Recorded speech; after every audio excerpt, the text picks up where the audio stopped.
En 1515, l'Europe entre en plein dans la Renaissance, une période marquée par un regain d'intérêt des intellectuels vers les penseurs de l'Antiquité et par la diffusion rapide des idées via la toute nouvelle imprimerie. Ces changements vont amener une partie des intellectuels à remettre peu à peu en question l'Église catholique qui règne sur la chrétienté depuis Rome.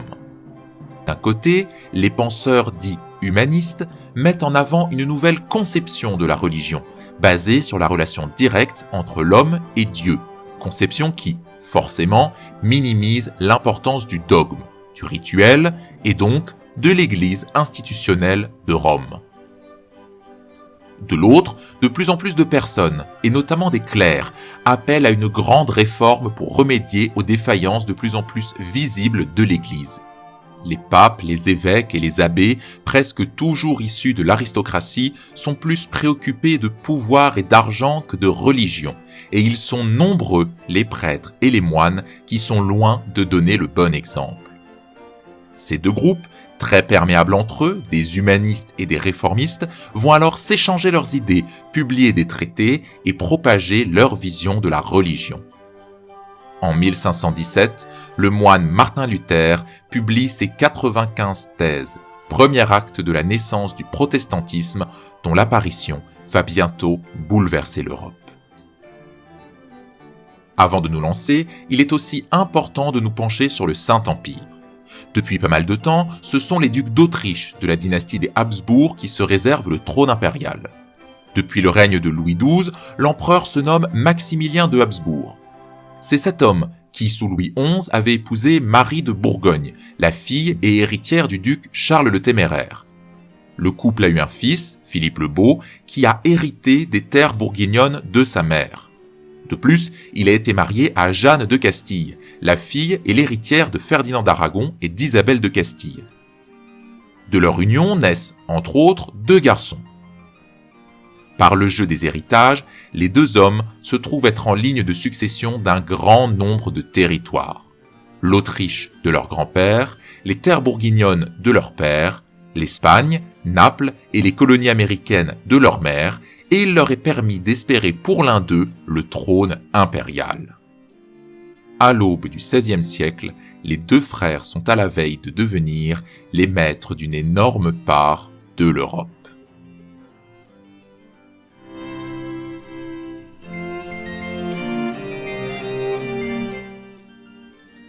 Lors du règne de Louis XII, François est le tout jeune comte d'Angoulême, dernier descendant avec sa sœur de la branche des Valois-Angoulême.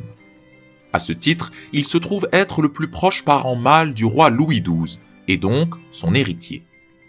Il est élevé au château d'Amboise, sur la Loire, aux côtés de sa mère Louise de Savoie, de sa sœur Marguerite et de jeunes hommes de son âge, qui deviendront de fidèles compagnons de règne.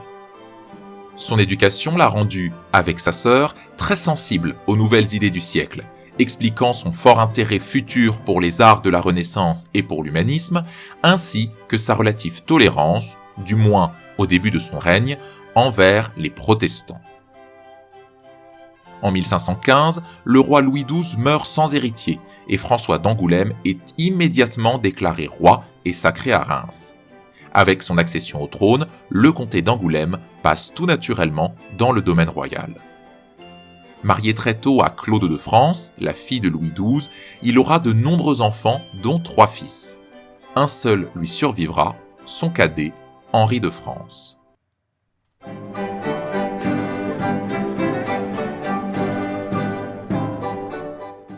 François Ier n'a pas besoin de surnom. Son nom seul suffit pour avoir en tête le portrait de l'un des rois les plus connus de toute l'histoire de France. Même son emblème est passé à la postérité, une salamandre couronnée que l'on peut voir sculptée dans les murs de plusieurs de ses châteaux. Dans l'imaginaire collectif, François, c'est LE roi de la Renaissance française, un mécène qui a véritablement lancé à grande échelle en France l'ère des châteaux et des bâtiments de ce style. Les châteaux d'Amboise et de Blois, c'est lui qui les a fait agrandir. Le château de Chambord, il en initie la construction. Fontainebleau, c'est lui aussi. Il fait venir de nombreux artistes italiens et commence réellement la collection d'œuvres d'art des rois de France. Parmi ces artistes, on retrouve un certain Léonard de Vinci, très proche du souverain, qui emporte dans ses bagages quelques peintures, comme par exemple le Saint Jean-Baptiste, le Sainte Anne et l'Enfant Jésus, ou encore la Joconde. C'est aussi sous son règne que l'imprimerie prend définitivement son essor et inonde l'Europe d'ouvrages. Pour garder un certain suivi et un contrôle sur ses livres, François Ier instaure le dépôt légal. Tout imprimeur a l'obligation, pour chaque nouvel ouvrage, d'en faire parvenir une copie à la bibliothèque du roi. Notez que cette obligation est d'ailleurs toujours valable aujourd'hui, 5 siècles plus tard, sauf qu'elle a été étendue à d'autres médias et que la Bibliothèque royale est devenue la BNF, la Bibliothèque nationale de France. Et tant qu'on est dans la longévité, vous avez peut-être un vague souvenir de l'ordonnance de Villers-Cotterêts ? C'est le décret qui fait du français la langue obligatoire des textes de loi et des actes administratifs, en lieu et place du latin qui avait cours jusqu'ici.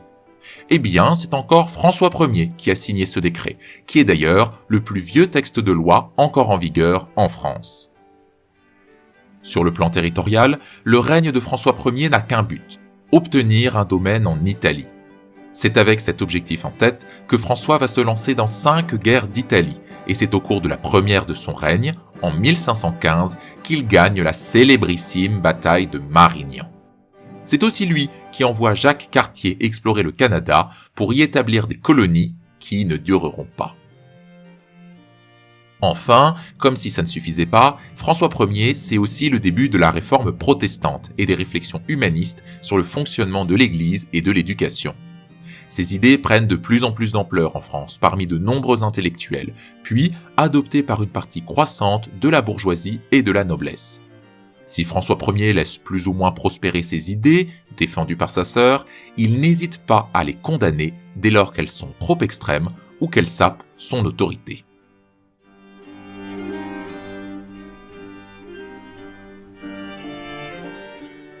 Quand François Ier arrive sur le trône, il a la même ambition que ses prédécesseurs, se tailler un domaine en Italie. C'est pourquoi, à peine sacré, il prépare une expédition pour reconquérir le Milanais, perdu par Louis XII, en invoquant lui aussi les droits de son arrière-grand-mère, Valentine Visconti. C'est la 5e guerre d'Italie. Le duché est défendu par une armée de mercenaires suisses qui tiennent les principaux cols permettant de passer les Alpes.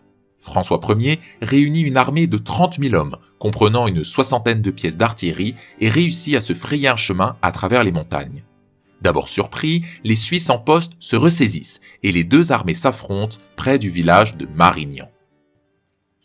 La bataille débute en fin d'après-midi par le feu de l'artillerie française qui fait de grands ravages parmi les Suisses, qui finissent par accrocher sévèrement le gros de l'armée française.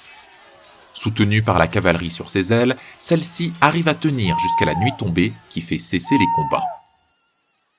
Au matin suivant, les canons reprennent leur tir, puis la mêlée recommence. L'aile gauche française commence à céder lorsqu'arrivent des cavaliers vénitiens envoyés en renfort qui renversent la bataille. Les Suisses se replient, François Ier est vainqueur et il peut dicter ses conditions. D'abord, il conquiert Milan et l'ensemble de la Lombardie, puis il négocie avec les Suisses et signe la paix perpétuelle avec les 13 cantons. Enfin, François Ier signe le Concordat de Bologne avec le pape. Désormais, et jusqu'à la Révolution, les évêques, archevêques et abbés seront nommés par le roi de France, et non plus par élection ou par le pape. Ceci donne au roi un contrôle très étroit sur le clergé, tout en lui offrant un nombre considérable de faveurs à distribuer. En 1516, la 5e guerre d'Italie est ainsi achevée. C'est dans les années qui suivent que le grand rival de François Ier fait son entrée sur scène. En 1515, devenu majeur, Charles de Habsbourg est proclamé souverain des terres bourguignonnes, dont il prend les rênes. Un an plus tard, le roi Ferdinand d'Aragon meurt, léguant les couronnes d'Aragon et de Naples à sa fille Jeanne, déjà reine de Castille, mais folle. Les parlements espagnols donnent alors la gestion de ces royaumes à son fils aîné Charles, qui, de fait, devient Charles Ier d'Espagne. Enfin, en 1519, l'empereur Maximilien Ier s'éteint. Charles ajoute l'Autriche à ses possessions et le trône impérial est vacant. Avec ses vastes territoires européens qu'il joint aux colonies espagnoles du Nouveau Monde, Charles devient le souverain de l'Empire sur lequel le soleil ne se couche jamais.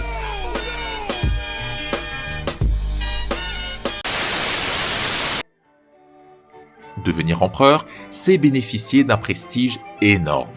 Pour y arriver, il faut recueillir les voix des 7 princes électeurs de l'Empire, et les 3 plus grands souverains d'Europe se lancent alors dans la course à l'élection impériale.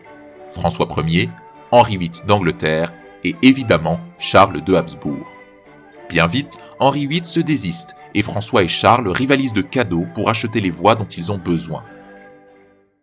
Après des mois de tractation, les électeurs se réunissent et le verdict tombe.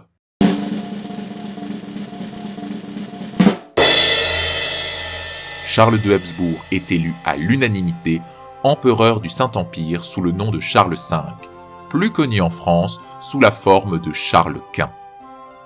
La France est désormais prise en tenaille par les domaines du nouvel empereur. L'Espagne au sud, les Pays-Bas au nord et l'Empire à l'est. Un an plus tard, une affaire secoue le royaume de France. En 1521, la jeune duchesse Suzanne de Bourbon, femme du connétable Charles de Bourbon, meurt dans son château. Ces vastes domaines comprennent le comté de la Marche, le duché d'Auvergne, le comté de Forez et le duché de Bourbon. Sans enfant, c'est son mari Charles qui réclame son héritage. Mais une autre personne veut récupérer ses terres. C'est Louise de Savoie, lointaine cousine de Suzanne et mère de François Ier. Un procès s'engage devant le Parlement de Paris pour résoudre le conflit, sauf que, la même année, le conflit entre le Saint-Empire et la France a repris. C'est la 6e guerre d'Italie. Charles Quint est en effet descendu dans la péninsule et a repris le Milanais. En 1523, alors que la France prépare ses troupes, il devient clair que, sous la pression du roi, le Parlement va donner l'héritage de Suzanne de Bourbon à Louise de Savoie. Furieux, le connétable Charles de Bourbon s'enfuit hors de France et se met au service de Charles Quint. Ses biens sont saisis, mais le coup est rude. En 1524, François Ier entre en Italie à la tête d'une armée, reprend Milan et vient mettre le siège devant la ville forte de Pavie en octobre. En février 1525, l'armée française, retranchée dans son camp devant la ville, se retrouve encerclée par une armée espagnole de secours, dirigée par le connétable de Bourbon.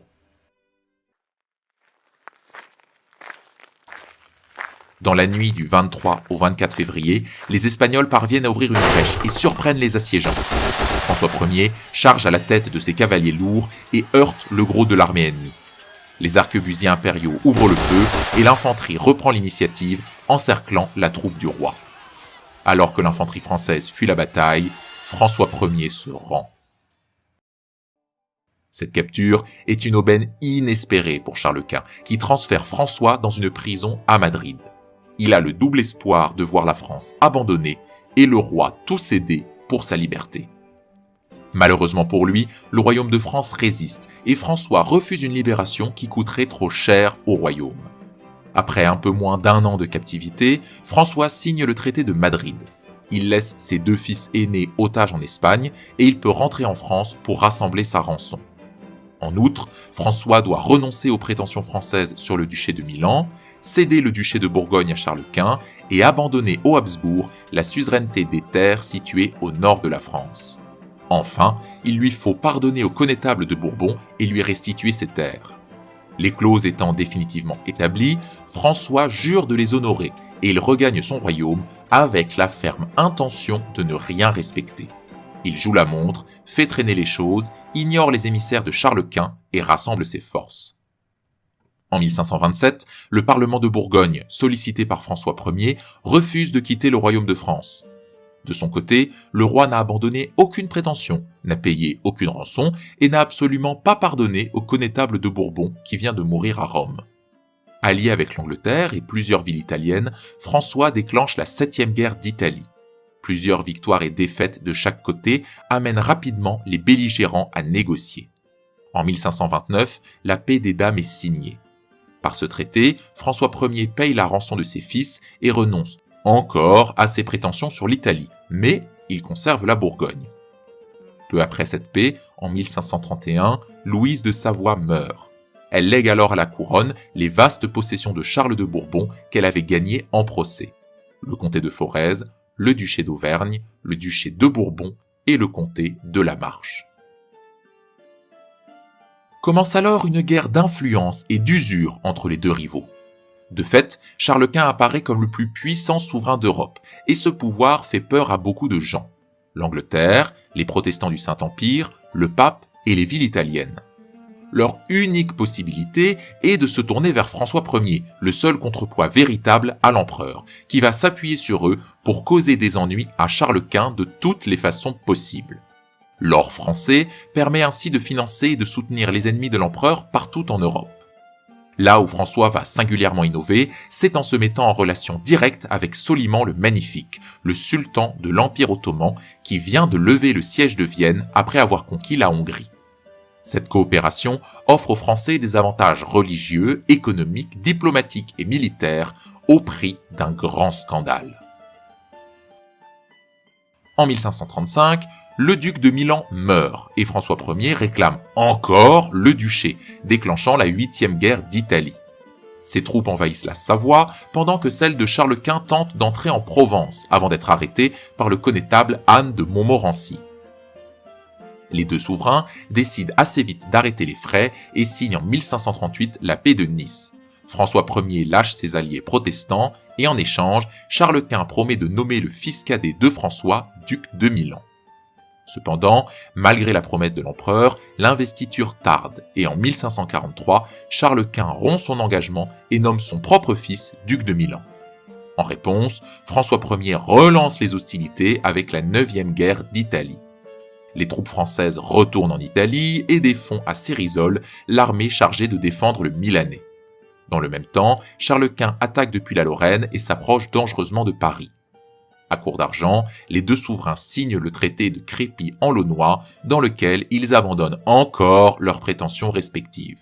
François sur le royaume de Naples et Charles sur le duché de Bourgogne. Ce traité signe la fin définitive des hostilités entre les deux princes. François Ier aura passé son règne à tenter de contrôler le Milanais, sans succès. Il continue de gouverner jusqu'en 1547, où il meurt d'une septicémie.